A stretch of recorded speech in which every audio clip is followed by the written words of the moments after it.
can switch on your videos, please do so.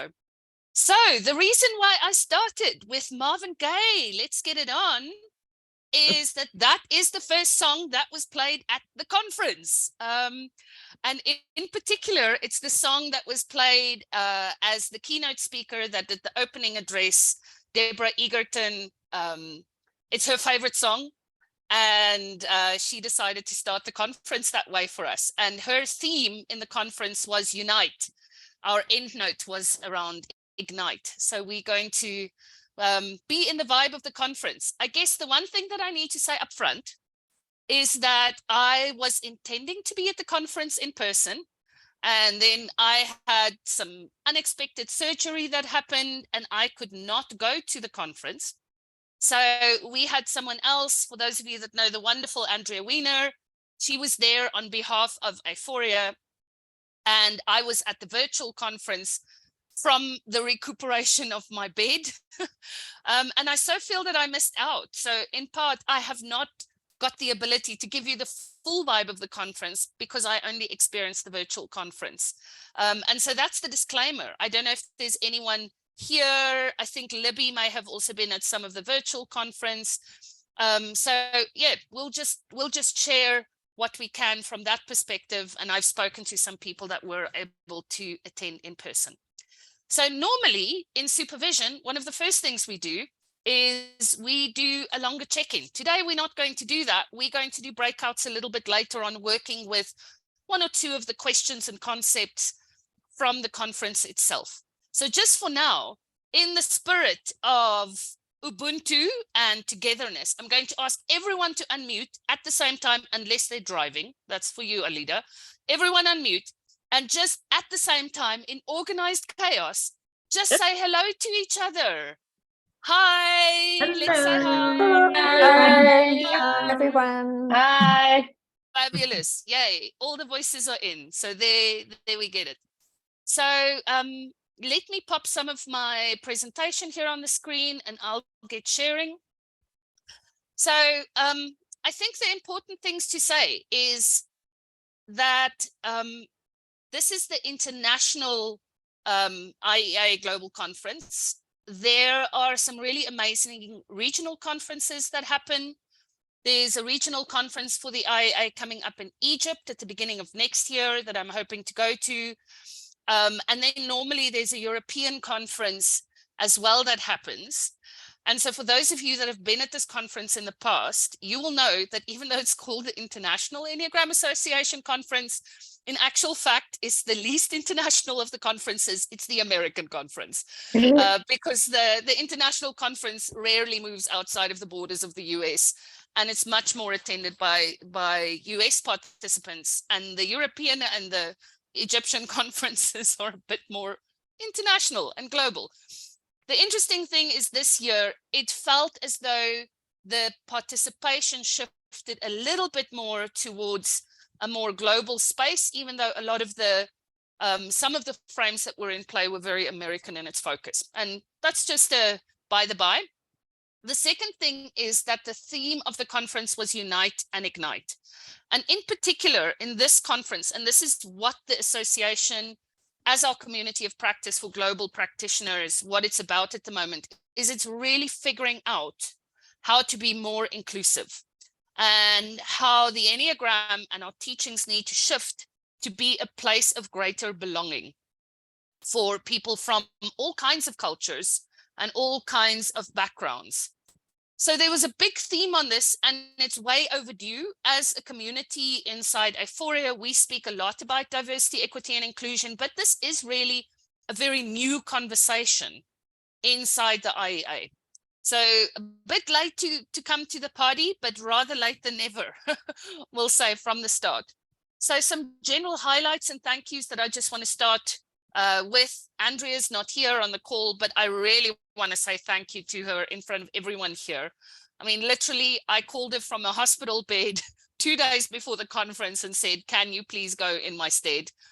And she was just absolutely amazing, and just big blessings on Andrea and her work. And for those of you that don't know Andrea and her work, go and visit her website. She's an amazing San Francisco-based coach. Then the second highlight is that Julia and I got to record. We did one of the pre-recorded sessions for the conference on the topic of epigenetics of the Enneagram. And we'll make this video available to all of you to watch as well. It's about an hour long, but Julia and I had so much fun because we did it in a different way. We got a whole studio set up and we sat on the couch and spoke to each other instead of doing Death by PowerPoint. And it was just so much fun to collaborate and do things in a different way. And we've had some great feedback on it, especially because that PowerPoint version is quite overdone in the videos up front. Then I met one of the most amazing IEA board members that I've met in a long time. His name is Milton Stewart. He's an American coach and practitioner. He sits on the IEA board and he ran the podcast room that Aephoria also sponsored for the conference. And we did an interview together and we've had some chats since then. He is just starting up a podcast on behalf of the International Enneagram Association. You won't get much on there yet, but in the next week or two, a lot of the episodes recorded at the conference will be on this podcast that he's hosting. And he's just amazing. Enneagram 7, so much life and such a wonderful conversationalist. So I look forward to chatting to Milton and inviting him onto this platform as well to come and speak to all of you about what the IEA is doing, but also the amazing work that he's doing personally. Another highlight for me is, as I said, finally we're talking about diversity and inclusion in the IEA. It really is about time. And in light of that, the really amazing practitioner, she's young, she is of Nigerian descent, currently living in America. She wrote a really cool book on the Enneagram and liberation. Her name is Chichi Algorham. She did the end note, and the end note was definitely the most spectacular part of the conference. So I'm going to share some of the takeouts from her end note with everyone as well. But I really just appreciated the way in which she spoke quite frankly around issues of diversity and inclusion, difference in cultures, and how that impacts on the behaviors that people express from an Enneagram perspective. So just awesome all around. Then what I was not expecting and what was really cool is I would say more than 60% of the presentations that I was able to listen to and access via the virtual conference included conversations around maturity and the intersection between the Enneagram and maturity, the Enneagram and vertical development, not all adult development, ego development frameworks, some other frameworks like Ayurvedic frameworks for stages of maturity that also came in. And I just absolutely love that. I also loved some of the presentations. So there's a new format that the IEA is working with, and it's called mentored presentations, where younger practitioners from all over the world are paired up with one of the senior Enneagram teachers who mentor these young up-and-coming teachers to do a presentation. And in particular here, an amazing Enneagram 6 from Egypt, Dina El-Badri, who was mentored by Beatrice Chestnut, did an amazing presentation on the head centers. But I think it's an interesting form to work with as well, that definitely pulls on the transmitting or one-to-one instinct to bring out the best in people. And maybe there are places in our work where we can make use of this form of mentoring as a way of support that I really like. And then, even though I wasn't there in person, I really had a great experience in the virtual conference.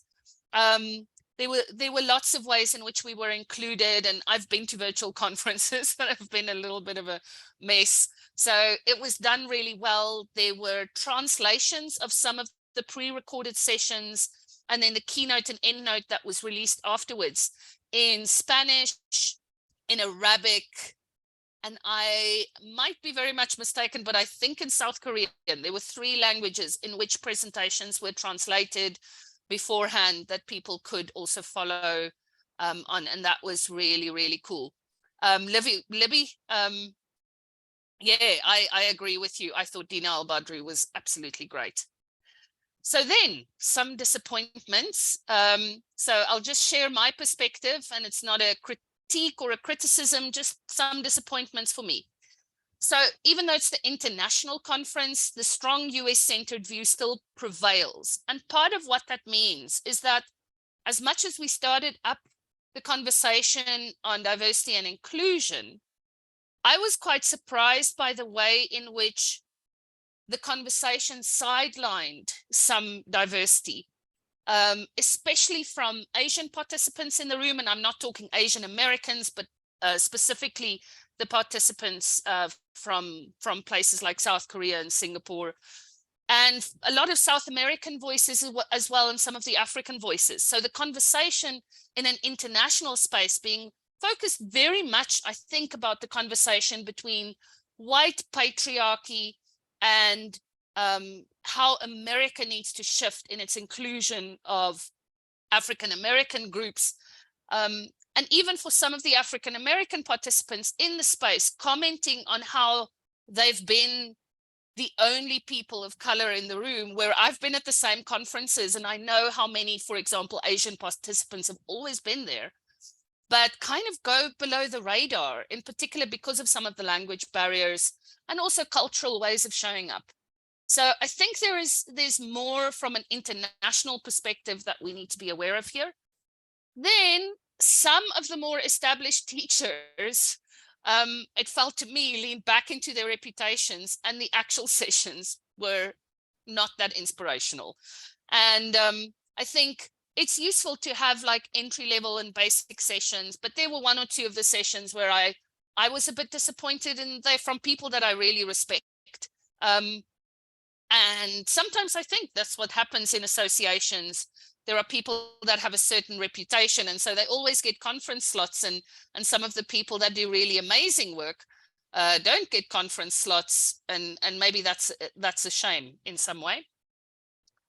Then this is something that I did not encounter myself, but it's in some of the debriefing that I had with Andrea that I want to share this. So part of one of the amazing pieces of work that is done in our community is by a group called the Enneagram Prison Project. If you haven't heard of it yet, really useful to look it up. Does some amazing work with people while incarceration around learning more about who they are, why they got into trouble with the law, and helping with the process of restoration. And there are some people from that group that have come through the project, that are participants from the project, that are now no longer incarcerated and reintegrating into society, who attended the conference. And they had an early morning meeting in the foyer of the hotel in a corner, but they, it was a public space, but they were clearly in a conversation as people started arriving for that day. And the racial and diversity and inclusion context is that most of the people in that group were African Americans. And what happened is, as a lot of the white participants came up the escalators and into the foyer, they were just completely blind to the fact that there was a small intimate conversation going on, and kind of walking right through the circle and speaking into their conversation, and they were not in the middle of anything. And very few people actually saw them and didn't realize that these people were actually participants in the conference as well. And so that kind of way in which we can objectify people and become blind to that in a community that is working to be conscious and actively there to explore diversity and inclusion in relation to the Enneagram is disappointing. So much so that the person who was in conversation in that meeting came up to Andrea afterwards and thanked her for the respectful way in which she walked past the group and didn't interfere with loud conversation, shouting over them. And the fact that someone had to thank her for just being decent, I think that says a lot. Yeah, and then in terms of reviewing the presentations, I think when we're hustling for self-esteem, sometimes we all get trapped in trying to be super, like proving our value by being super, super technical. And I encountered a couple of maps, which is like, here are 20 engagement criteria across all 9 Enneagram types, correlated with the MBTI and the DISC. And I'm like, I don't know why we're having this conversation. It's really useful if this were an academic journal presentation. Yay, but we're here as practitioners. So there was some things that are towards the technical, and I think it's as a way of hustling for self-esteem.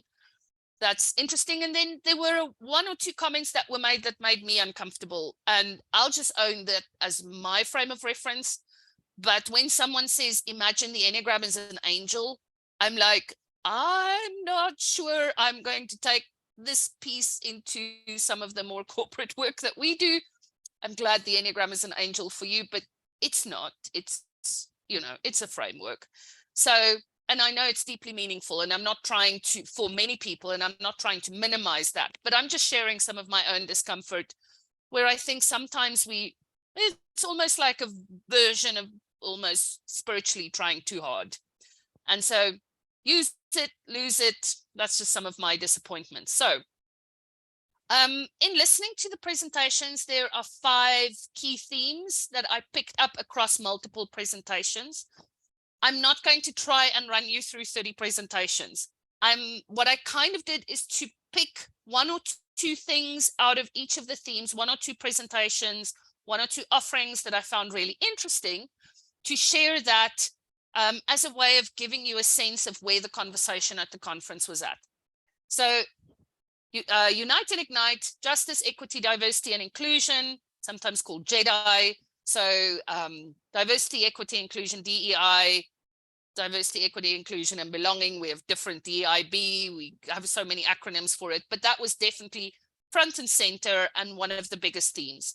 The second one was the surprising theme, which I don't think anyone was expecting, is how many people are talking about stage theories or maturity or levels, and how important that's becoming inside the Enneagram community. And we're realizing that that conversation has been neglected and that we need to elevate that. The third theme, which is linked to JEDI and separate from JEDI, is that there were a lot of conversations around the importance of context and how we need to work with the Enneagram in a way that leads from context rather than, as we always say in Aephoria, shoving the Enneagram into people and kind of being blind to their context. I loved some of the really practical sessions that worked on practices, homework, ways of supporting either through coaching or through other things, individuals to grow and develop. So I'll share some practices that I picked up through different sessions. And then there were lots of presentations that tried to bring 2 different topics into conversation with each other. Neuroscience and the Enneagram. What were some of the other ones? Sexuality and the Enneagram. Love and the Enneagram. So there were many of them. Some of them were super technical. Some of them were really fun and interesting. So I'm going to bring you some stuff around the session on sexuality and the Enneagram in that intersectional space. I learned some stuff that I did not know. And that comes from a research study that was done using a kind of sexual health questionnaire alongside an Enneagram questionnaire, and very interesting academic work and trends that came up. So those are 5 of the key themes. And Libby, for you that also attended, very happy for you to add some of your thoughts either on chat or just unmute if you want to share some of the themes that you picked up from what you were able to attend. So I'm going to start by talking about the last thing that happened at the conference, which is Chichi Algorham's EndNote. And the Enneagram for Liberation is Chichi's book. Her speaking and her engagement live in the room is much more powerful than her writing at this point in time. She's a fairly young practitioner from Nigerian roots and currently living in the USA. The first thing that she did as we started off is she said, I just want to start by saying how much this kind of space is still organized according to white norms. And white norms go, the moment people get on a stage, we listen quietly to the person and respect their authority. And she says, in a lot of black spaces, what we do is we holler as a spirit legion in support of the person on the stage. And so she invited some hollering as a spirit legion into the conversation up front. And yeah, that was just absolutely beautiful, and a very interesting, very just practical comment around how norms have to do with yeah, or how our practices and the way of showing up are organized around the norms that lead in that space.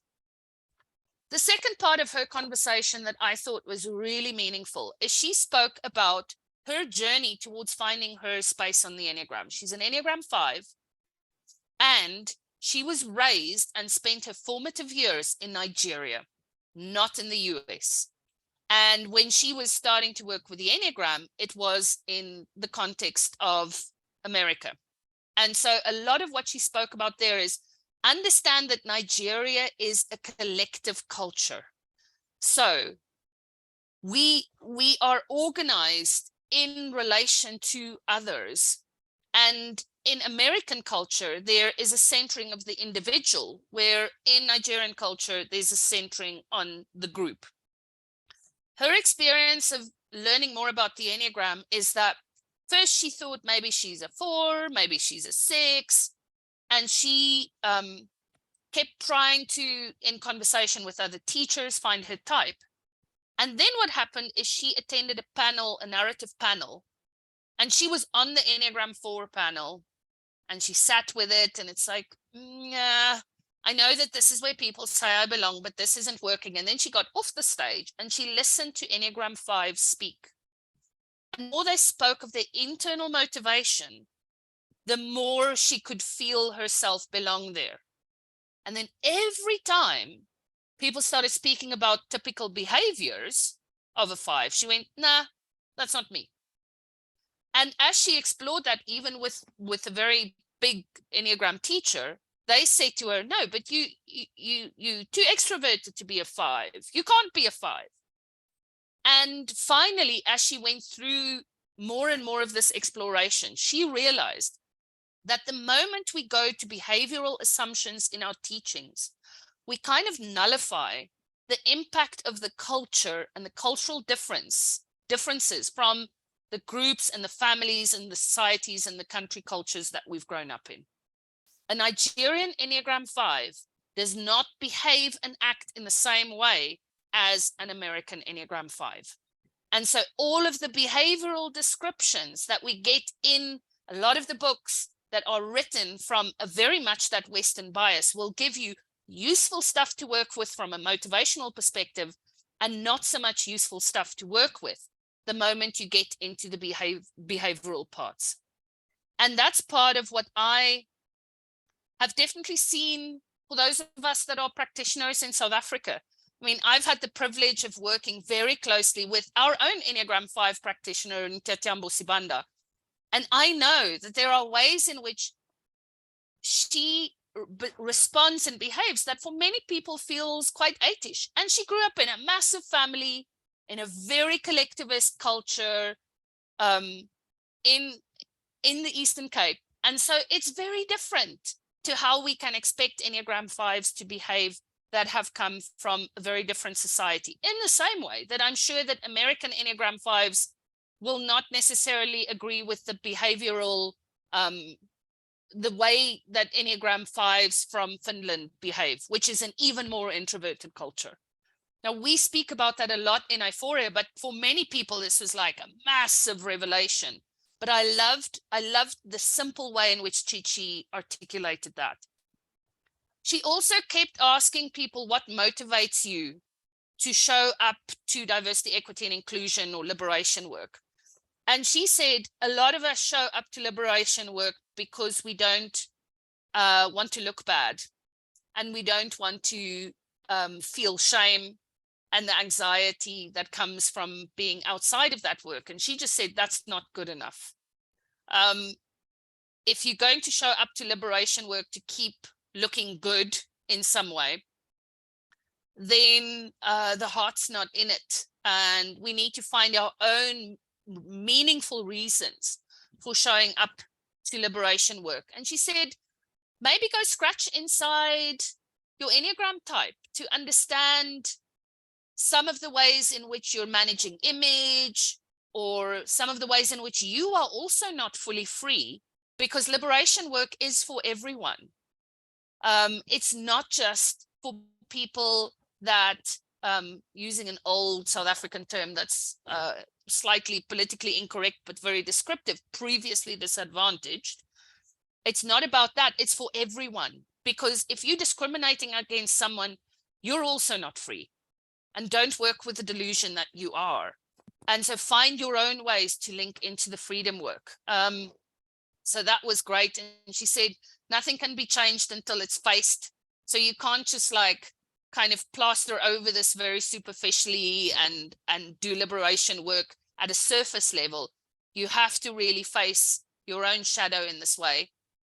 She quoted two people in very useful ways for people that are in the Aephoria community. The Maya Angelou quote that I still need to go and find the full correct wording for, but she said, Maya Angelou says most people don't mature, they just age.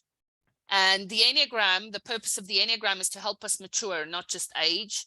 So we need to keep growing, and we know that from the work we do with maturity as well. And then she also quoted James Baldwin, who said that nothing will change if we prioritize comfort. And therefore, we need to get into our discomfort zones. And if we get into our discomfort zones, we're going to meet our defense mechanisms. And we need to understand how our defense mechanisms are getting in the way of liberation, diversity, equity, and inclusion work.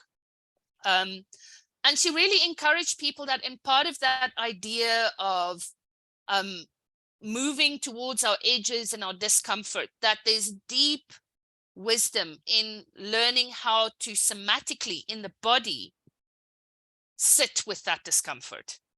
So figuring out how to stay with it, even if my body's going into sympathetic nervous system activation and all those kinds of things. So I'm going to get us into a breakout now, and we'll pop into the breakout with the 3 questions that Chichi offered into the group.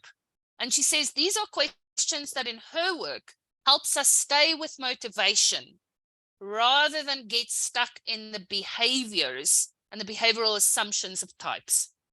And the questions are, who do you believe you must be in order for you to be okay?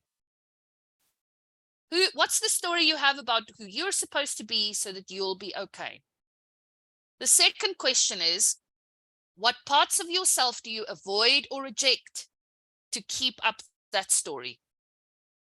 And the third is, if you accepted those parts of yourself, what might shift? So I'll pop these questions into the chat box, and then we are going to jump into breakout rooms just for a kind of I think let's do a 15-minute exploration, and we'll take it from there. Let me just copy that. And here we go. It's popping into the chat. No, it's not. Something else is popping into the chat. Sorry, try again. Okay, here we go. So we'll be groups of more or less 3 people for 15 minutes, and I'll just do them randomly. Let's do 6 groups. Okay. There we go. Enjoy the conversation. See you back here in 15 minutes. Oh, did it not post? There we go. Okay. Hey, welcome back, everyone. And yeah, the first thing that I'll do is, I forgot to do this. The slides are popping into your chat box, so you don't have to take photos of things. There we go. Please feel free to download them. And yeah, let's just invite one or two reflections. How did those questions work for you? Did they get you into motivation, or were they more behavioral? how did you find those questions? Did they work? Did they not work? Yeah, so let's, one or two people, you can just unmute. How were they? Provocative, enlightening, and relieving. Lovely. So it sounds like the questions worked for you, Kate. Anyone else who'd like to comment? Joe? Yeah, I agree that the questions were lovely. It's always amazes me how just having to think a little bit and reflect and open up to a couple of strangers is just a lovely process. It's a refreshing reminder every time. And I think what was interesting for me in our discussion, we had some overlap, is just around the last question. So when we shift, how it allows others to shift. You know, when we stop doing or stop thinking or stop being responsible, or, you know, it allows other people to shift, and it's sort of multiple benefits coming out of that realization. Absolutely. Thanks, Joe. Laurie, do you want to say something more about your comment? Because I find that quite provocative, and I have something happening for me as I read it. Yeah, I felt a very clear identity that I related to for about 20 years, and had lots of changes, as you may remember, Lucille, happened in the last couple of years where I had no identity. So I found it very difficult to even think about who do I believe I must be right now, but it was very clear before. So it was, you know, an interesting, unsettling in a way, reflection, but fascinating at the same time. So what came up for me as I read that was interesting, because for me, as much as you use the word unsettling, what came up for me was relief. So I have the sense of like, wow, if I'm really in a place of stuckness in my patterns, I might have such a clear view on who I'm supposed to be. And sometimes when I'm in that space of identity expansion, it might feel quite lost. You know, that idea of, you know, at certain stages of our maturation, we lose the certainty we had before. But there's also something that says, wow, maybe that's a relief. Maybe that it means that there's a fluidity that I can be excited about too. So I don't know. And I like that, and I agree with that. And thank you for adding that, because that is true. And while the loss happened, you can't grow if you're holding on to the old. So that's great. Thank you for that. Brilliant. Thanks for the sharing, everyone. So I'm just going to keep sharing, because there's quite a lot of other stuff that I like that I want to throw in here. And let me just see. The next thing that I want to share is one of the sessions that happened in the large plenary was a session by James Holden on activism and the Enneagram. And what he did in his talks, and I find James quite compelling in the way that he speaks on many things, but he spoke first and shared some ideas on activism, and then he had three people who have as part of their identity that I am an activist on a panel, and he asked them to just bring the Enneagram into conversation with their activism. So I'm not going to do that part of the conversation justice, but really the sharing that came from James is, if we look at different ways in which the Enneagram types, and maybe this is something that one step back before I share this. Deborah Egerton, in her keynote address, one of the first points that she made is Enneagram is not just type or style. It also represents an energy that you can access regardless of your style, regardless of whether that's your type or not. And I think James's conversation was in many ways echoing some of that. So he says, as we find ways to embrace our own activism, so let's think of what Chichi said, you know, what's your reason for participating in conversations around justice and liberation? And these kinds of questions, regardless of your Enneagram type, can be useful. And the second thing that it made me ponder is this idea that the way in which activism expresses itself from different styles and perspectives may look very different. There's no one kind of activism in many ways. So what James shared is at Enneagram 1, and for each of these, he gave us a question to ponder and work with and reflect on. And he says, you can go and take the questions from any part of the Enneagram to work with. And it will give you access to some activism. So in Enneagram 1, we're plugging into the idea of right action. And he said, here the question for you is, when, if you were to finish the sentence, I feel aligned to right action when? And you can change the language here.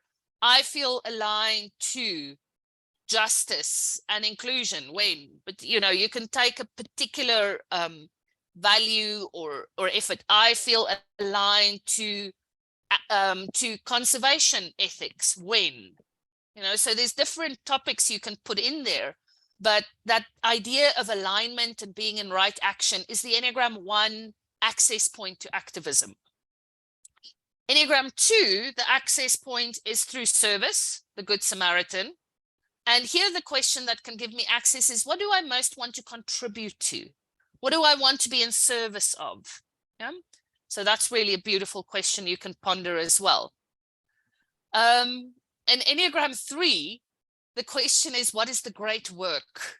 And the great work that is bigger than your ego work and the bigger than your individual legacy. It's like something bigger than in you out there in the world. So what is your great work out there in the world? What is the real work of my life? Is the question that he came to for Enneagram 3. Enneagram 4, he spoke of acts of beauty. And there, the principle that he applied is beauty will save the world. But really, he said, Enneagram 4 activism asked the question, what is your wound? And what purpose can you find from that? What is your wound and what's the purpose you can find from that? Then at Enneagram 5, he called this the doors of perception. And here he said it's very important to work on the difference between what's entertaining or fun or just amusing and what really ignites me from that inspiration perspective. And through the doors of perception, we can ask, what is it that inspires me? And that will give me access to a road into activism. Enneagram 6, competition versus cooperation. First, he said, what do I believe in? And then trust that everything you need to know is being revealed to you in a perfect space-time sequence. And so if you go, I trust in the guidance of the universe, and therefore, what am I willing to do? As opposed to when I'm choosing what to do from a place of worry or concern or control or constriction. If I really were to trust the guidance of the universe, what would I do right now? In Enneagram 7, he spoke deeply of joy, following your joy. I'm following my joy when, and there's this idea that part of what our socialization sometimes does is to fit into our earlier systems of belonging, family systems. We must give up our joy and tone ourselves down. And so we can find our activism when we unleash that joy again in a free way into the world and give ourselves permission to follow our joy. At Enneagram 8, it's the big challenge part of activism. What challenge, conversation, complex problem brings you alive? When do you feel most alive? And he spoke very particularly about, from a somatic experiencing perspective, paying attention to that quickening, that feeling of, yes, this is aliveness. And that if you follow what brings you truly alive, or you find the questions or challenges, the tough problems that bring out that spirit of aliveness in you, and you devote yourself to that, then there's activism in there. And at Enneagram 9, he spoke of the principle of embodied or incarnated spirituality or love in action. And I loved, this is kind of where he ended the conversation and then got people onto the panel to speak. He said, if we ask ourselves every day, what is one way in which I can love the world today, we would be making a massive difference. How beautiful is that? So what is one way I can love the world today? And I really invite you to take that question, put it in your pocket, and tomorrow morning, for some of you it is morning, for some of you it's already early evening, but the next time you get out of bed and you jump into the shower, ask that question at the start of your day. What is one way I can love the world today? And see what kind of activism that inspires. Yeah, so I'll just stop there for a sec and say, anyone that wants to comment or say something based on what I've just shared. Yeah, anything that this stirs in you. I'll just do one or two thoughts here.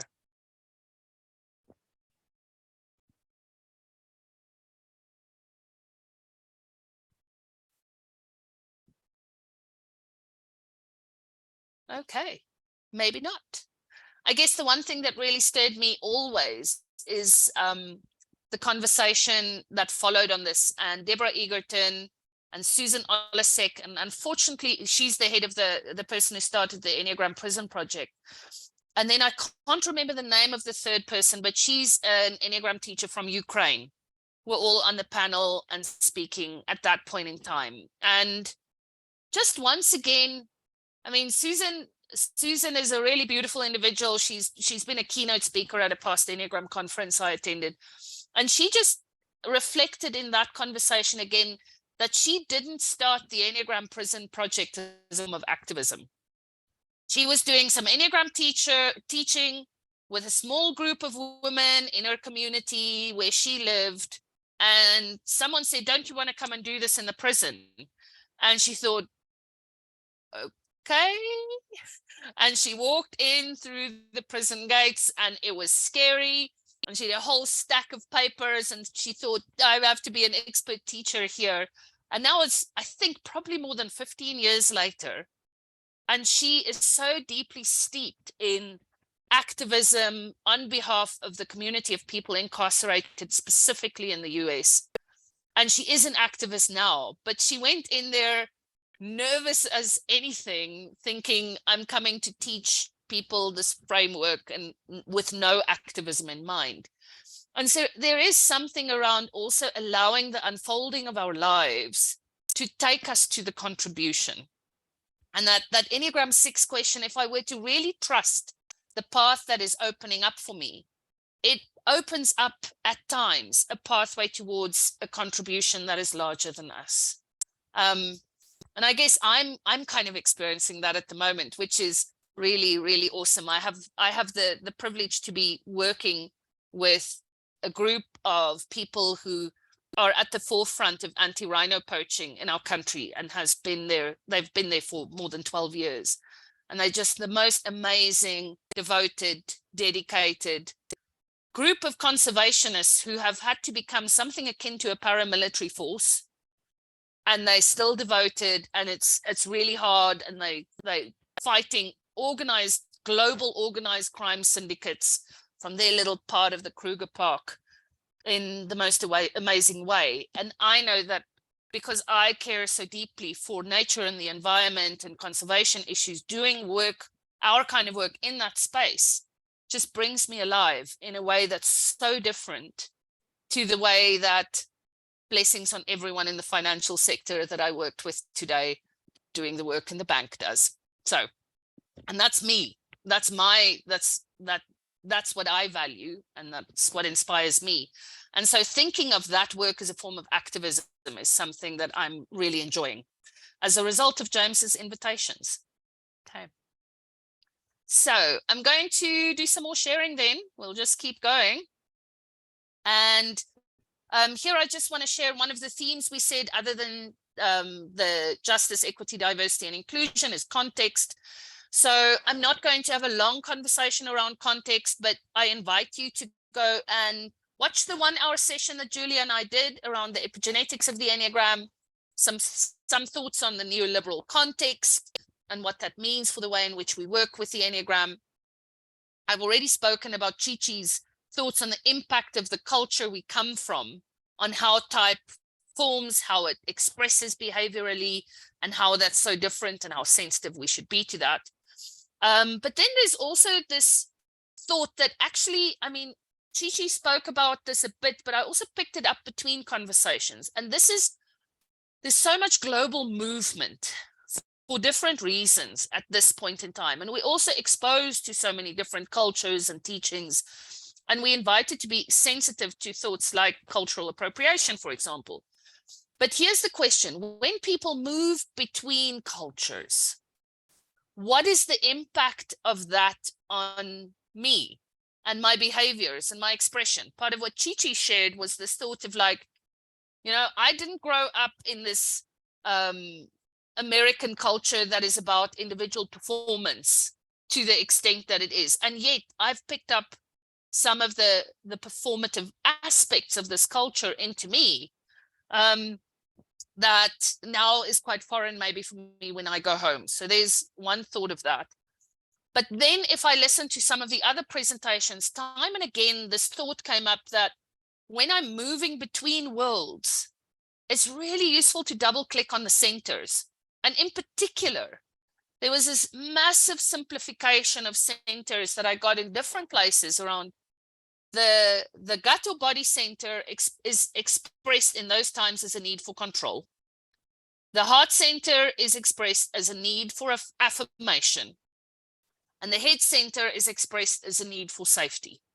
So as I move between worlds, how is my need for control, affirmation, or safety interfering with my capacity to be interculturally intelligent, or supporting my way to move, but my ability to do that? But it's always like, is it helping me to be interculturally sensitive and aware?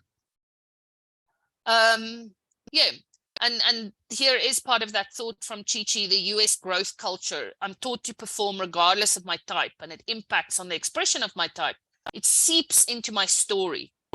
And so then there's just this invitation. We're from different parts of the world, but wherever you are, what is your country's version of that?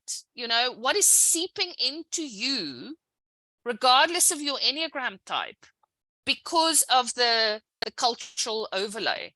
And I mean, right now in the Western Cape, for those of us that are from the Western Cape, we have a lot of public violence that's coming from part of the public transport sector. We've got things burning and looting and things like that happening as we speak and since last week. And so if that's, how is that seeping into my story? How's that seeping into the way in which I speak about things that is very different to how someone speaks that has this taught to perform piece from the US seeping into us?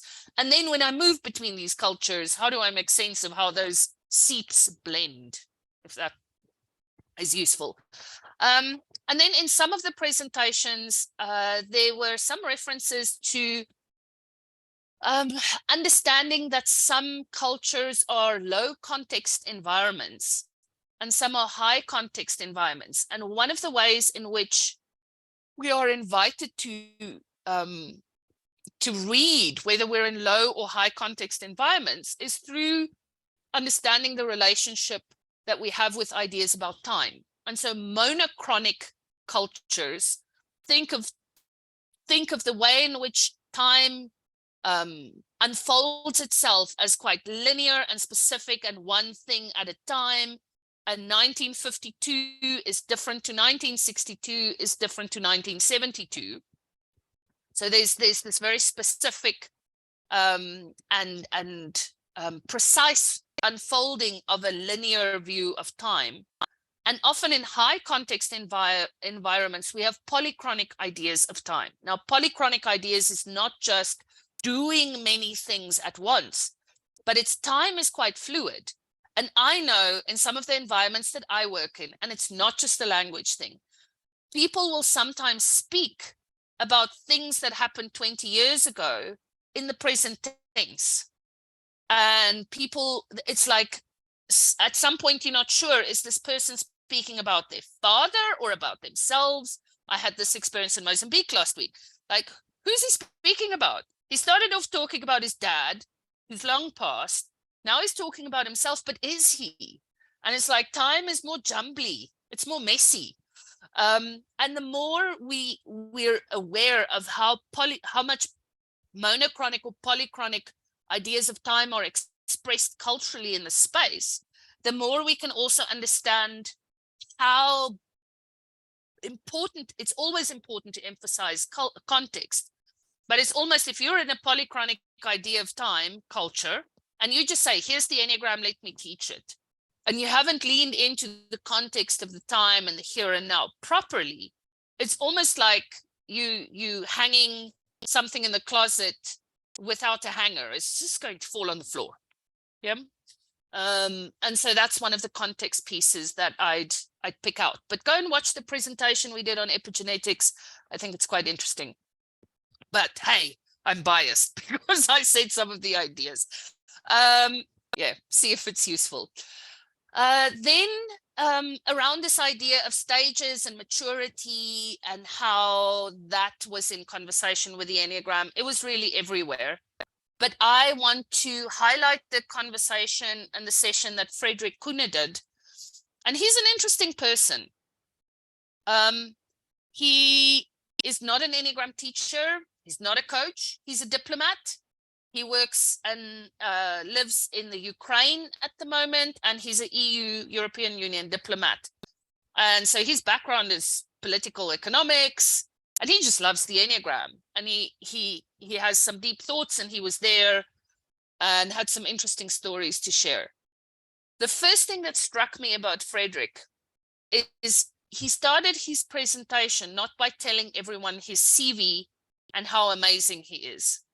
He started his presentation by expressing gratitude and giving very specific thanks to some people that have shaped him and some of the ideas that he wanted to share.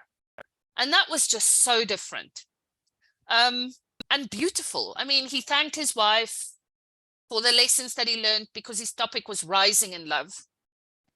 And he thanked her, and he thanked the people that decided to be in his session, but from such a genuine, heartfelt place that it just blew me away. And just so you know, he's not a heart type, he's a head type, he's an Enneagram 6. So that's a starting point. Then just some things that he said in his presentation that really struck me. He said, I often think that we need to start by teaching the levels of development or the stages of maturity before you even teach the types, because it offers you a perspective that is hard to get into once you latch onto your Enneagram type. Now, that's actually quite contrary to how we often even speak about it. And so I'm still chewing on that idea. And I'm looking for 1 or 2 experiments on what it would look like to teach people stages before we teach them types, as a way of inviting almost this idea of expanding and rising before we shut ourselves into something where we go, oh no, you know, it's just because I'm an Enneagram 8 or an Enneagram 1, you know, that's who I am. You know, so it's a different sequencing of the ideas. So the second thing he said that I just thought very beautiful and meaningful, it says, it doesn't matter, what matters most in parenting is not what you do, but the state that you are in when you're doing it. And that's just like super wise. So use that if you want to. And he says, then he told the story of when he first was posted in Russia and he started learning Russian, and he was trying to find some place, and he was trying out his best new, fresh Russian, and he asked people, how do I get to this place? And they would give him directions, and then he'd go, oh, that was a bit quick, I have no idea. Sorry, where is this place? And then people would say the same thing, slower and harder. And then if he still did not understand, they'd say it even harder, louder and slower. And he's like, there are so many ways in which we could do this differently. We could go, let me walk you to the corner and point you in that direction. Here's a map. Let me show you. Let me help you find someone else who can speak your language. But often what happens, especially when we're activated by fear or anxiety, is the way in which we try and solve problems is to push ourselves to try harder, to do it louder, to do more of the same stuff, but actually it's the stuff that got us into trouble in the first place. And I know that some of you have been in sessions that we do around Julia's PhD that she did on stuckness, but this is a very interesting and slightly different way of understanding stuckness. It's when fear pushes us to try harder and do more of the same stuff that's actually not working. And I think we've all been in times and places where we've done that. And then what I found really interesting, and maybe, you know, this is also part of my cultural frame, is I've not been exposed to this much. But instead of using adult development stages or levels of health from the Enneagram, he used the Ayurvedic stages and as a starting point for the conversation around stages. So specifically speaking from the Ayurvedic tradition. And then he spoke about love. Jessica. Oh, you could finish your thought, but I wanted to ask if you could expand on the first point up here when I would love to hear a little bit more about that idea of teaching the levels of development before Enneagram, because that feels a little bit counterintuitive to me. Yeah. And I think it's counterintuitive to me too. Yeah. Yeah, go ahead. Thank you. So he didn't really expand on that much more. He basically, it was almost like a comment in passing. He said, sometimes when I work with people and I see how stuck they get in their own identity exploration because they found the Enneagram, then he's starting to do experiments where he teaches stages first, and then he brings the Enneagram in later. And he doesn't know how it's going to go completely, but he feels that it might be more opening. And that's about as much as I know right now, because I haven't done experiments around this yet. For me, it's also counterintuitive. Yeah. And I feel like what I have learned from you is Enneagram and then stages. Yeah. Oh, that's fascinating. Yeah. So watch this space, you know, let's all see, we can, if anyone does an experiment of this nature, please feel free to come back and do a supervision session on it, because I think that could be very interesting. So he asked interesting questions. So this is just a couple of his slides to share. So he asked the group, why is love important? So often we say we do this kind of work. We work with the Enneagram because love is at the heart of everything, but why is love important? And he said, first, love is a vector of growth. So it kind of, through our interactions, through our intimate relationships, and by being in relationship, we are able to grow, and and isolation can do the opposite. He also says love helps us overcome our sense of separation, helps us feel connected with oneness. Love is both a path for growth, and if we watch how people are in their intimate relationships, it can be an indicator of our level of development too. So then he spoke about, and he distinguished between, so here it's like this word maturity came up everywhere. So mature love versus immature love. So he spoke of mature love as being rising to love, rising into love. And immature love is often the kind of love we experience when we fall in love. So mature love is a conscious act. It's an expression of aliveness. It's something we give, and we get joy from giving, not from getting. It's a promise. It's a commitment in many ways. Immature love can be a feeling, an emotional reaction, a libido even. It's focused on being lovable, and it's just going to happen. I'm just going to find the right person, and then I'll find love, and you know, it's going to all be like a Disney movie in some kind of way. So what he then spoke about is, and these are the Ayurvedic stages. He said they're completely below the line. So in ego development terms, we call this some of the pre-conventional stages as compulsion or destruction. And then we have some of the normal stages, like I think fear and enjoyment, maybe more conventional, mastery and interest, more post-conventional, and then sainthood is kind of the off the map. And he spoke about that in many different ways. But then what he said, and so he then mapped different ways of expressing love in relation to these ego states. So in the compulsion destruction stage, erotic love, and romantic love, playful love, pragmatic love, tender love, and then cosmic or altruistic or divine love, love from oneness. And so he said the interesting thing, and in our maturity language, we would call this aboutism, maybe, when people are imitating rather than deeply living something. So if you interview people, sometimes they might say things like, you know, this is coming from what he would describe as tender love, but actually it's an imitation that is being expressed because of my Enneagram style. Because my Enneagram 2 idea is that I should be altruistic and I should give and I should not be selfish. When I think of how I love, I think that I'm doing tender love, but actually it's an imitation because I haven't, and once again, he spoke about that idea of transcend and include the different stages of love. So here, he did a quiz with people around where these different statements kind of come from. So some ideas. So if the way I'm expressing love is I must have sex with you. It's not just I want to, but I must. That's kind of coming from that space of erotic love.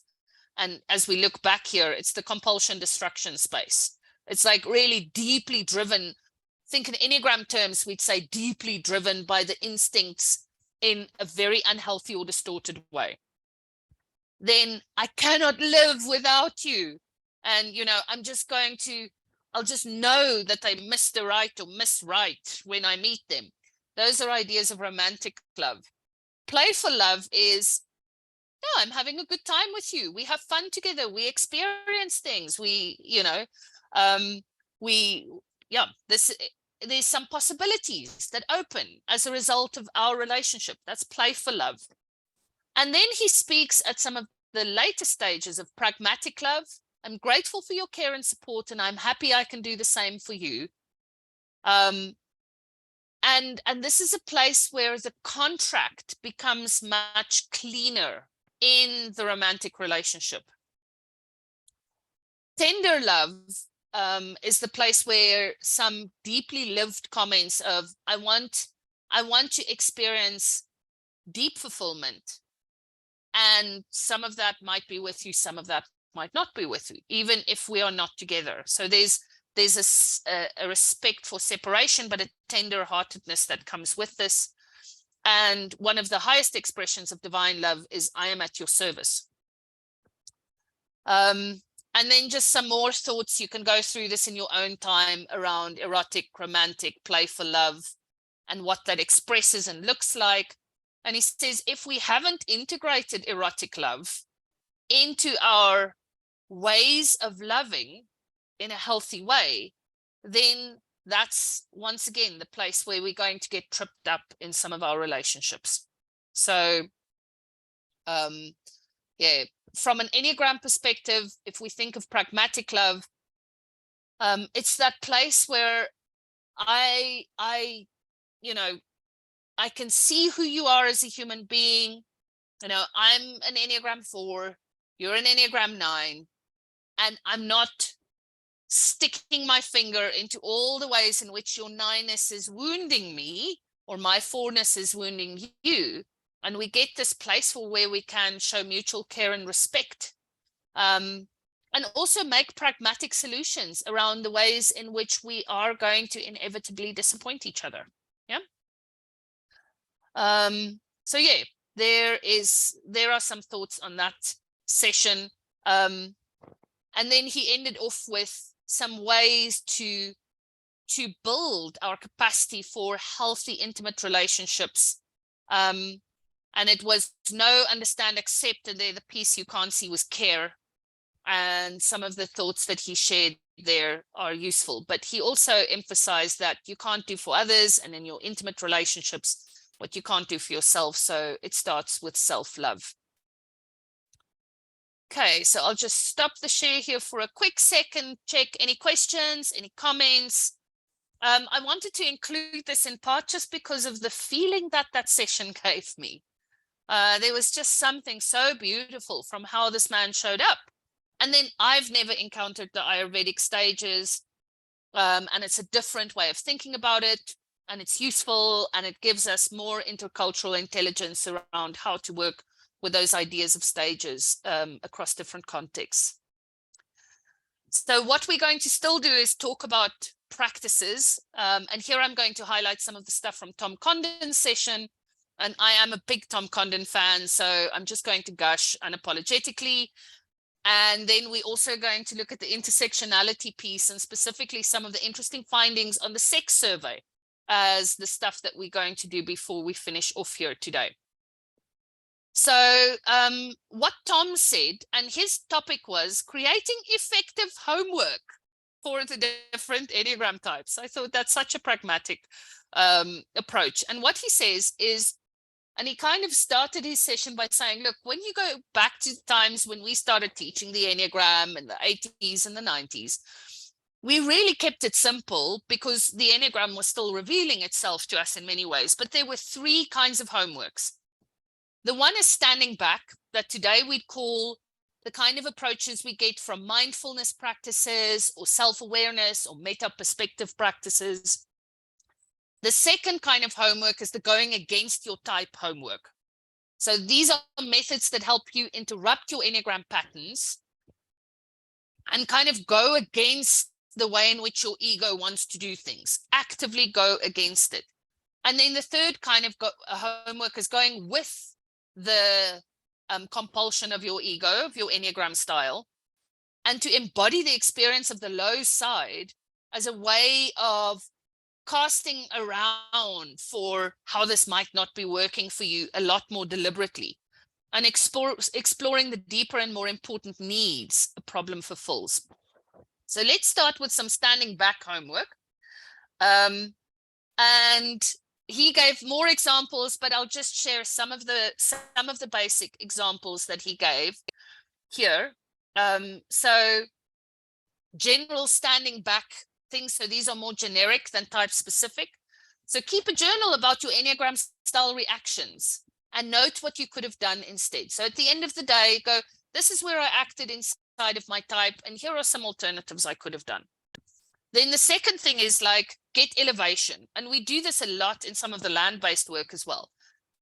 Go to the top of a hill, a monument, a building, and go think about your problem there. So kind of really elevate yourself to give yourself the idea of looking down at your problem. Then use the environment. Go to the botanical gardens and look for a solution to your problem rather than just replaying your ego pattern. Carry around a rock for a week and then decide how it relates to your problem.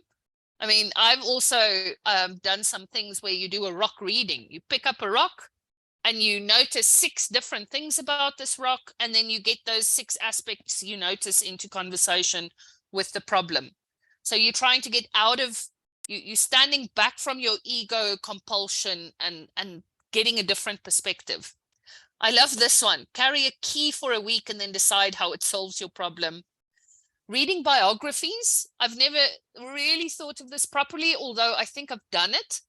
Reading biographies of healthy and effective people who may share your Enneagram style. Yeah.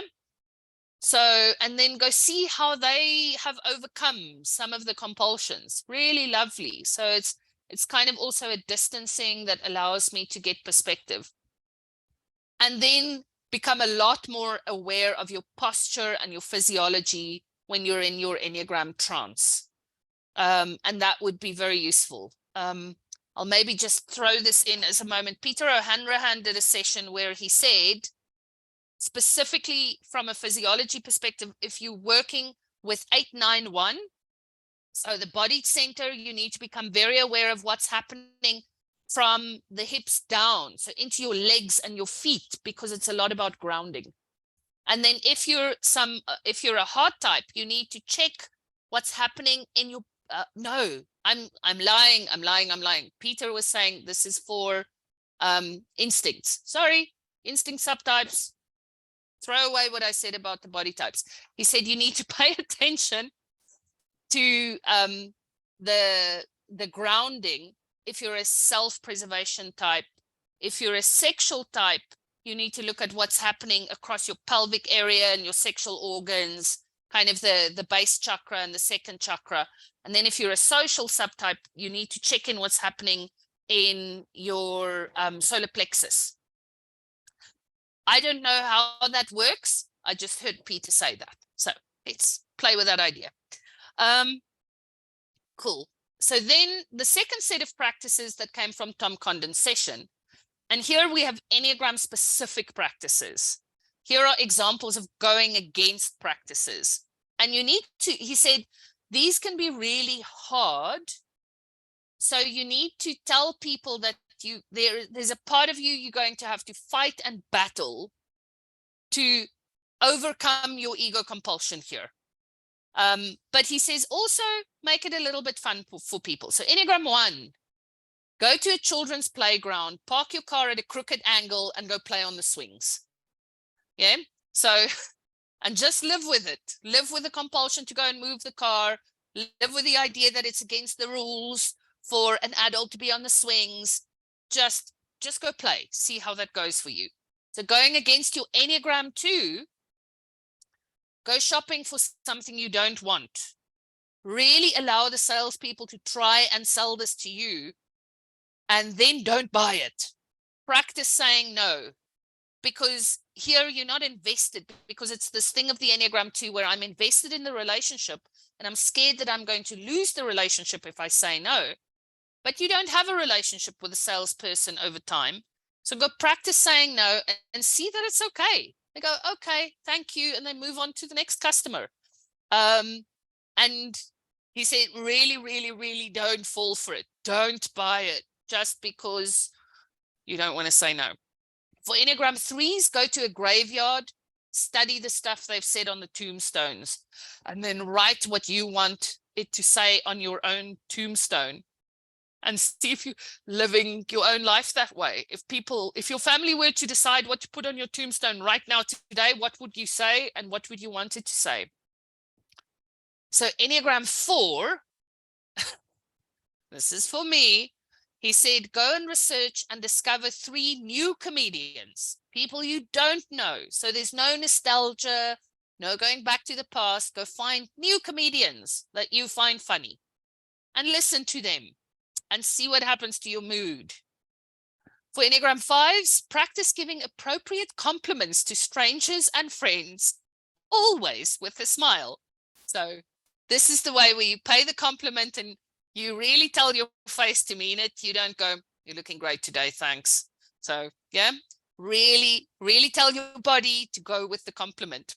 Some of the other practices for Enneagram 6, make a journal or scrapbook composed of only your successes. Only successes allowed in here. 7s, I hope you love this.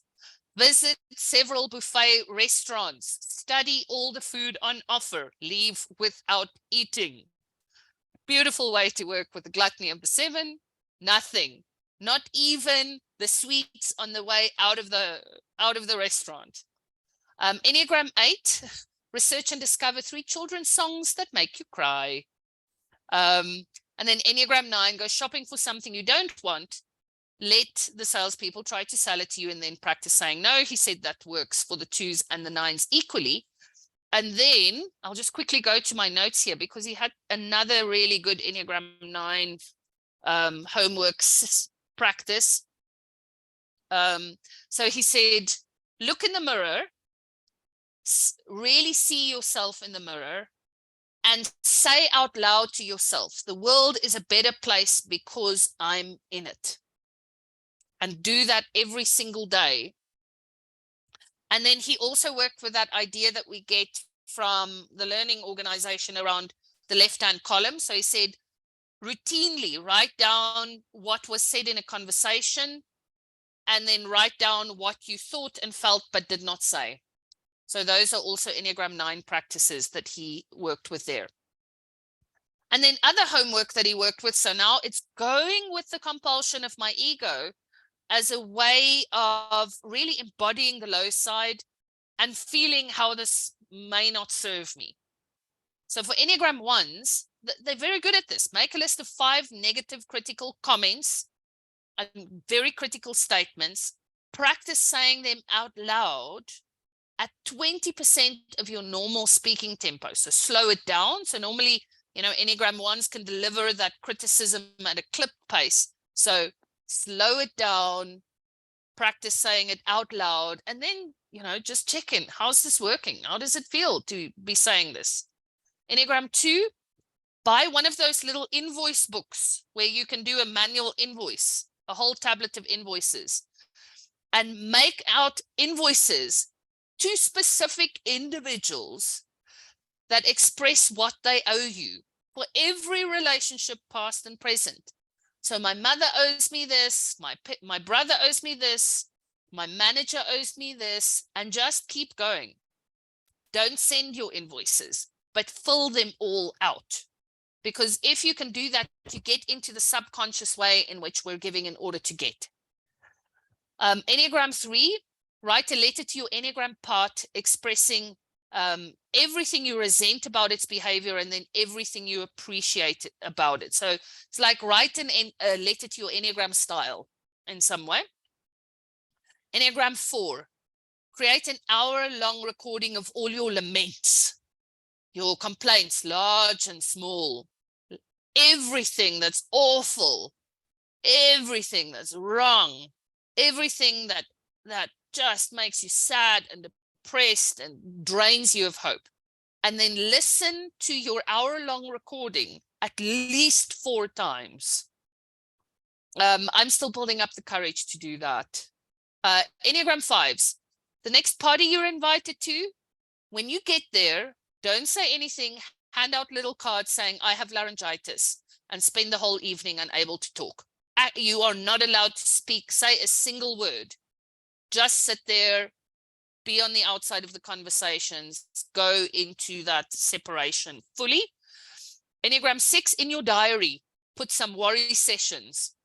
At least half an hour for every session. So schedule them once a week.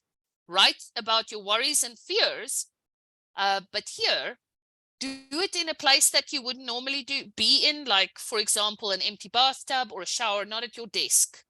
So a place that's out of context, and go and sit in there and have your worry session and write about it all. Enneagram 7, use your imagination to travel into the future. Imagine being on your deathbed and thinking back on what you've left unfinished. So all your unfinished business, the stuff you started and didn't finish. Enneagram 8, be deliberately rude to a waitress and then apologize profusely and leave a big tip. Yeah. Enneagram 9, make a list each day with 2 columns, what I said and then what I wanted to say. Sorry, that's the going with one that I've already pulled out there. The looking in the mirror one was the going against for the Enneagram 9. So just very briefly, what are your thoughts on some of these homework practices? I really love just the principle. Either it's about elevation, so getting the meta perspective, or it's about going against the compulsion of the type as a way of helping me see it and loosening my strings to it, or going with it as a way of seeing really how silly some of it is and how it may not be serving you. And Tom is just like super awesome. In the actual recorded session, if you have the opportunity to listen to it, he has about 10 homework practices for each type, and you can go and make up your own as well using those same principles: elevation, going with or going against. Any other comments or questions around it? Yeah. I have a question. Could you say a few words about the idea behind elevating, going with, and going against? How each of those strategies help? Yeah.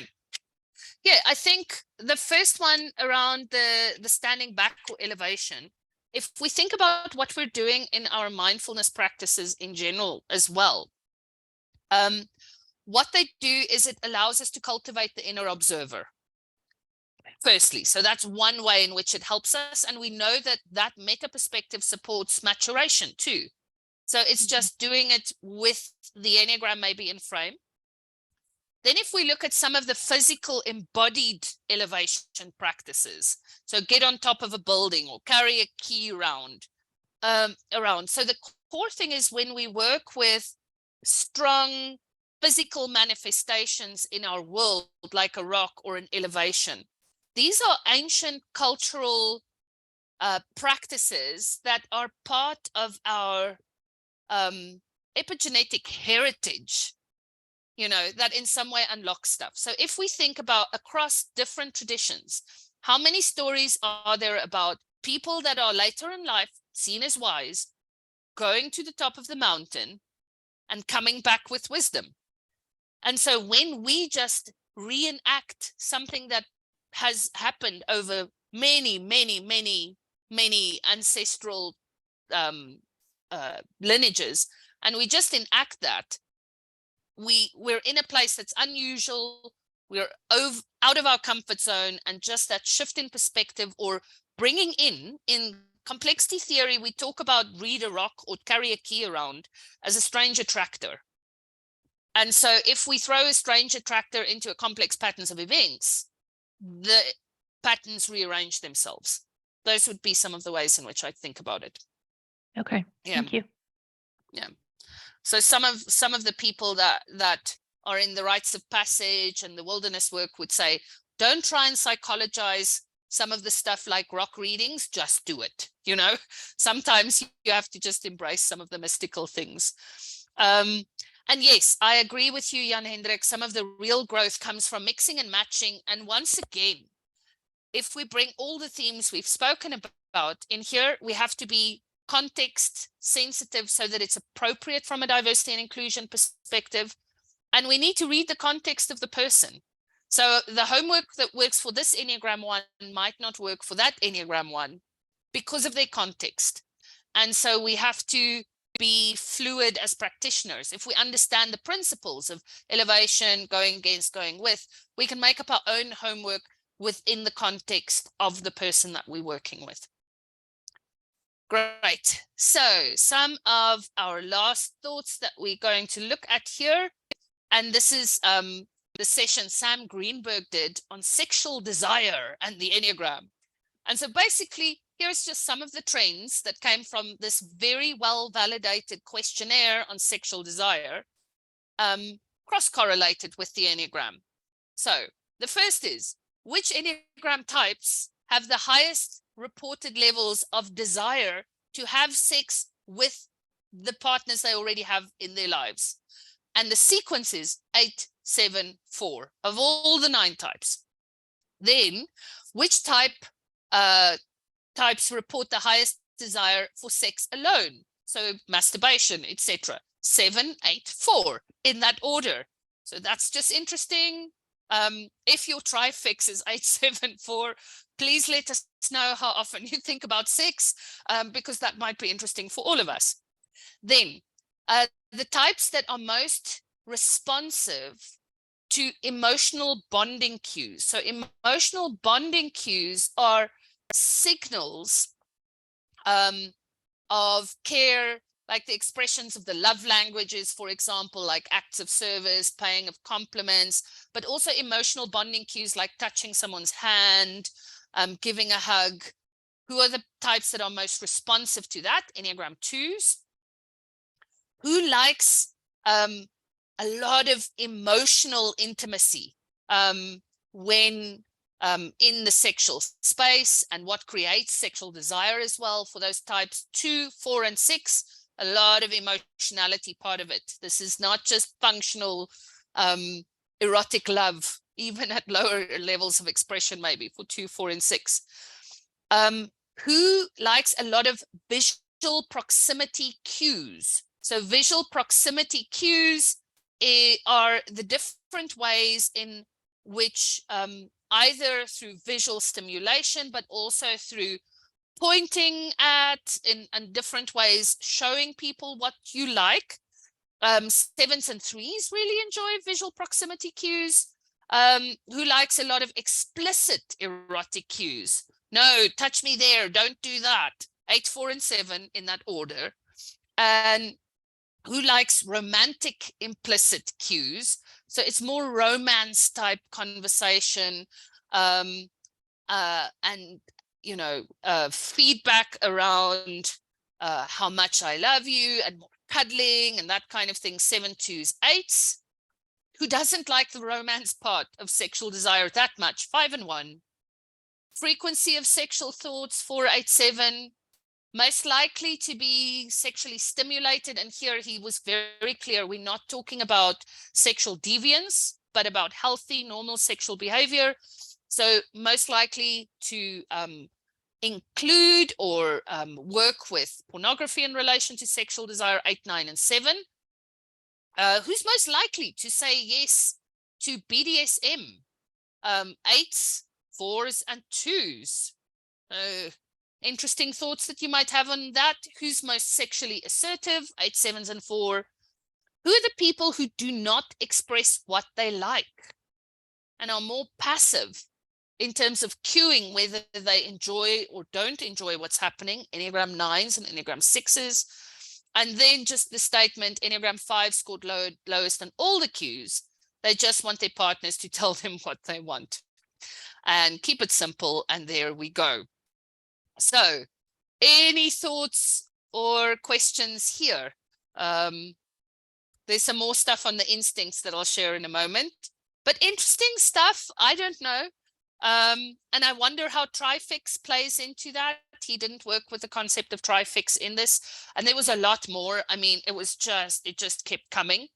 But maybe you can think about yourself in terms of your own sexual expression, how assertive you are, how much, how likely you are to give cues, what kinds of cues you give, what kinds of cues you want to receive.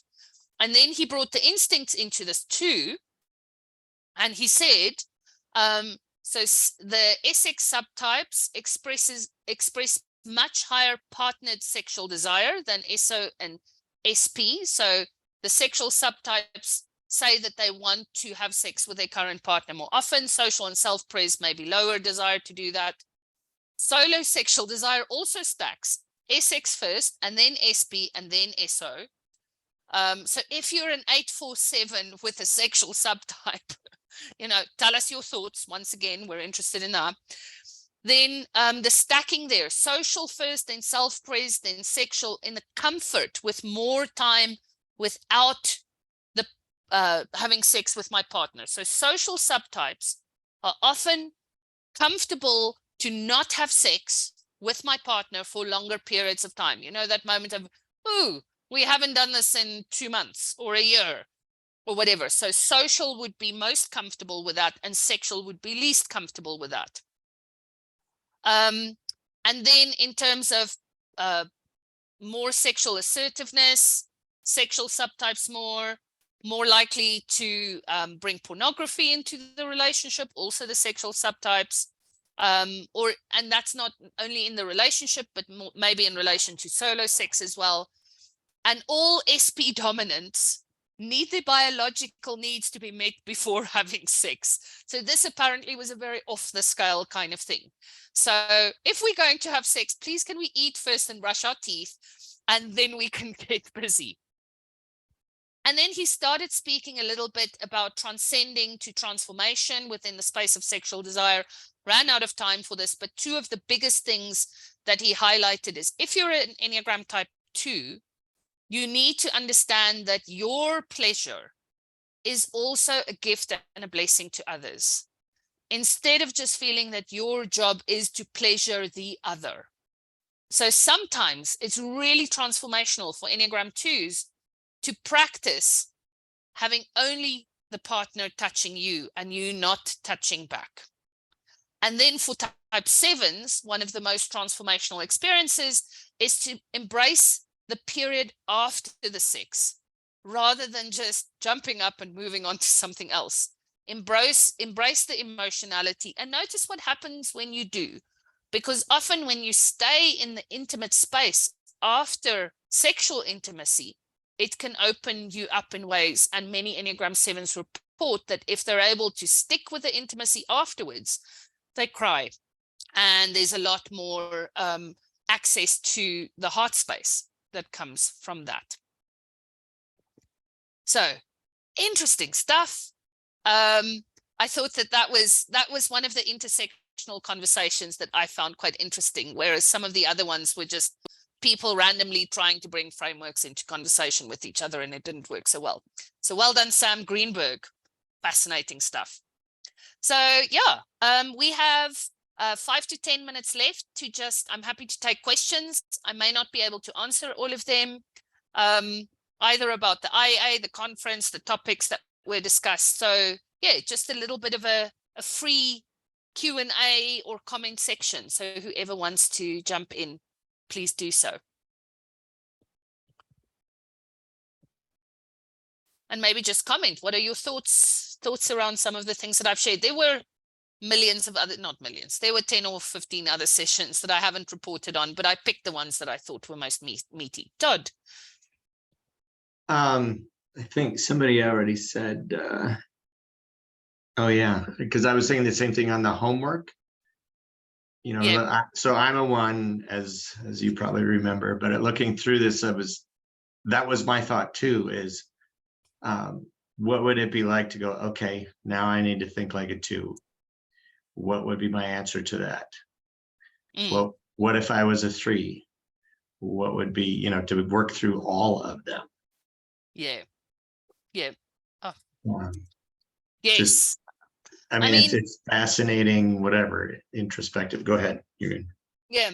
I think it is useful to go through all of those homework exercises and to see what comes up, because in many ways, we are much more than our Enneagram type, right?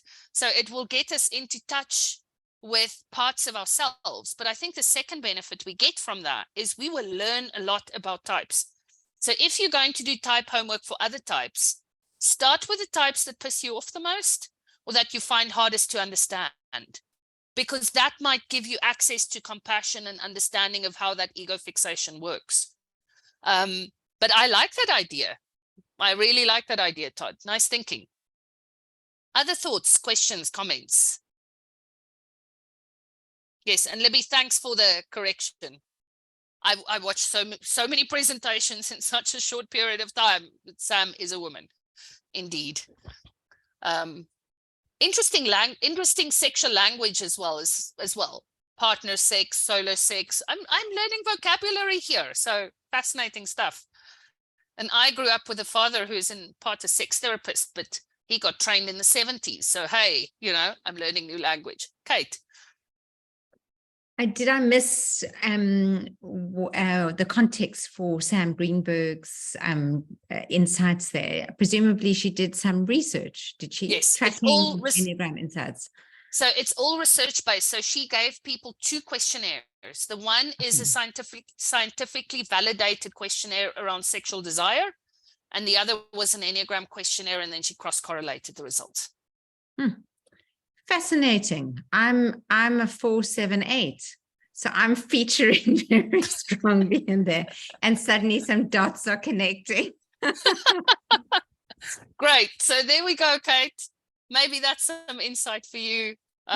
Work with that some more. Yeah. And maybe interesting to also look at where your partner features in that too. Totally. Yeah. Thanks, Lucille. Brilliant. Anyone else with some questions or comments?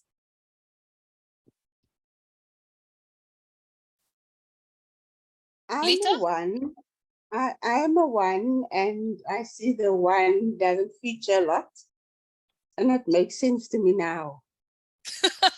So you've also connected some dots in the absence there, and maybe also in terms of understanding historical relationships where partners have featured some more sense making. Yeah. Great, Lita. Thank you.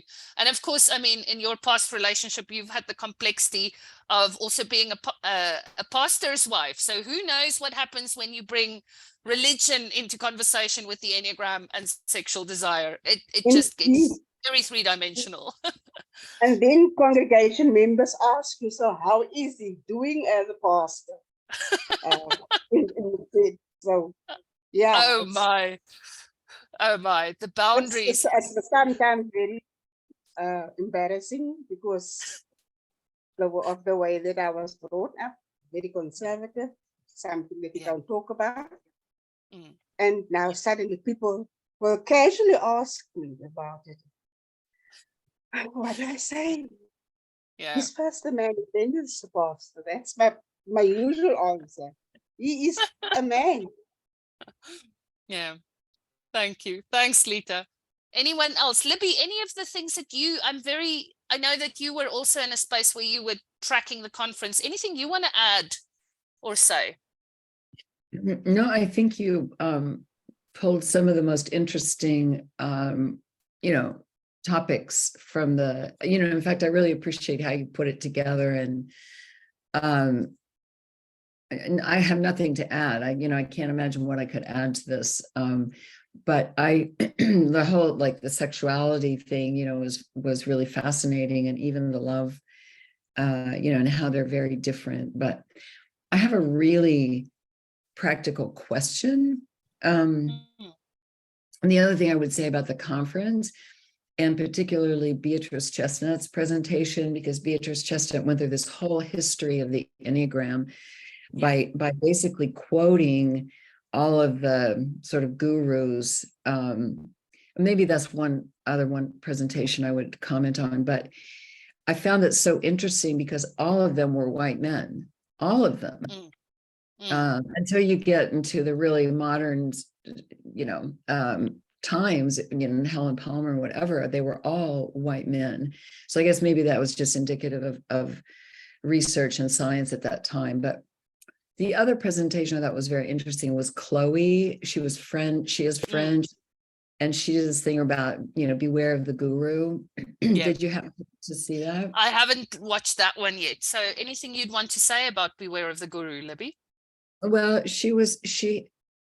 I really appreciated her ideas around how we come to teach the Enneagram and how we are a consumer of the Enneagram. And that she had a couple of fantastic cartoons.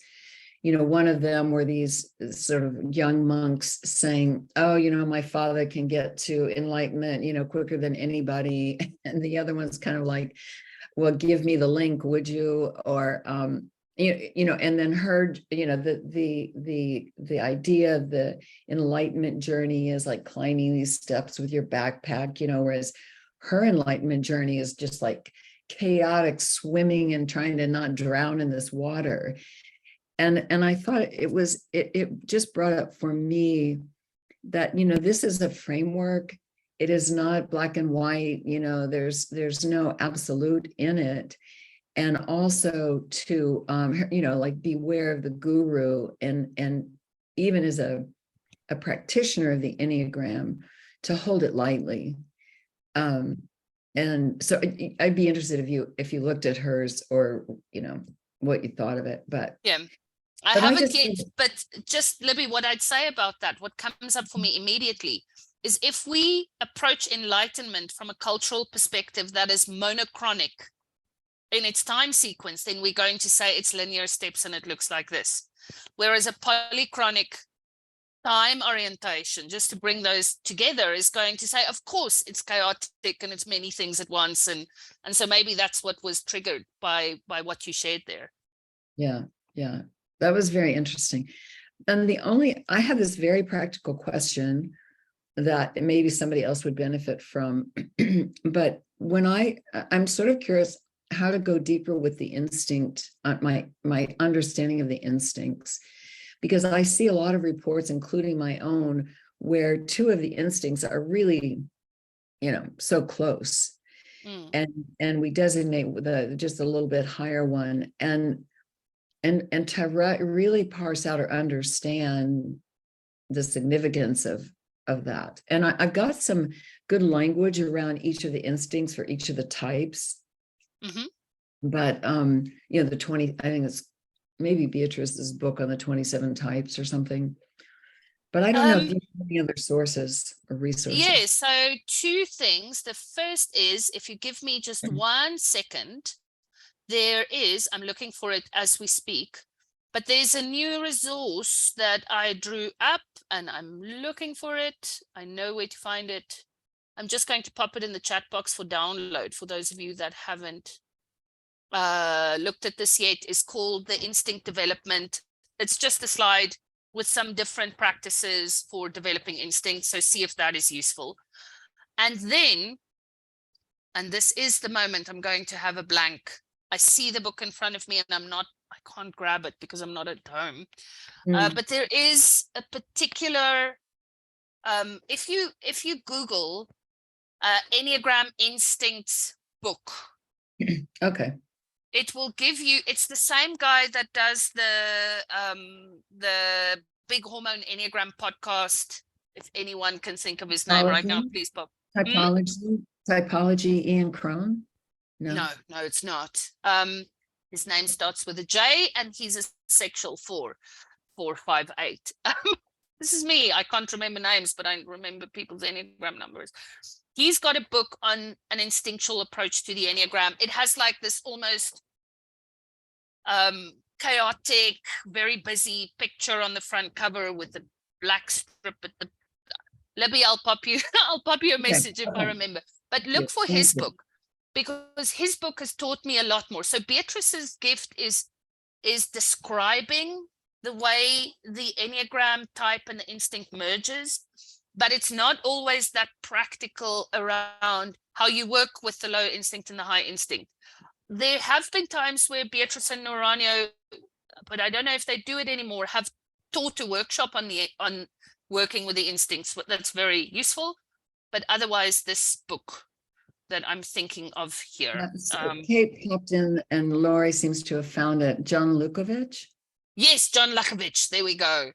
Yeah, just be very careful of John Lukovich on Facebook. He's very provocative and very deliberate around that. But the book's great. Yeah, the John Lukovich's book. Okay, thank you. So time's come to an end.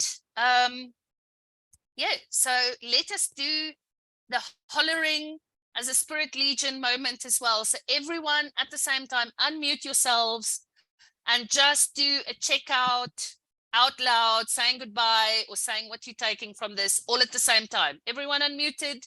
Here we go.